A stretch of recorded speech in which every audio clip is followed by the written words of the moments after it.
તો ભગવાન કેવા છે તો કે સચ્ચિદાનંદ. ભગવાન સચ્ચિદ આનંદ. સત એટલે સત્ય. ભગવાન કેવા છે તો કે ભગવાન સત્ય છે.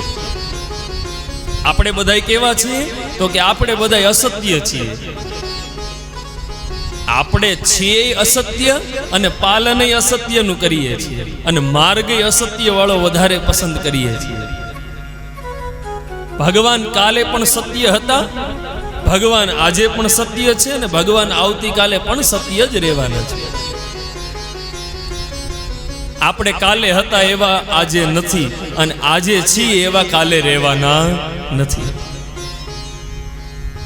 તો ઘણા લોકો એમ કે ભગવાનની સેવા કરતા હોય, ઠાકોરજીની મૂર્તિ ઘરમાં હોય, માજી 200 વર્ષથી સેવા કરતા હતા, 100 વર્ષ પહેલા માજી એમ પછી એના ઓવે પછી એની ઓવ આવે એમ કહે કે અમારા સાસુ અને વડ સાસુ આ ઠાકોરજીની પૂજા કરતા હતા, 200 વર્ષથી ભગવાન એવા ને એવા છે.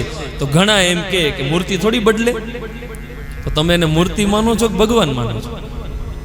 દ્વારકાધીશ 200 વર્ષ પહેલા જેવા હતા ને એવા આજે છે ને આવતા 200 વર્ષ પછી પણ એવા ને એવા જ રહેવાના છે.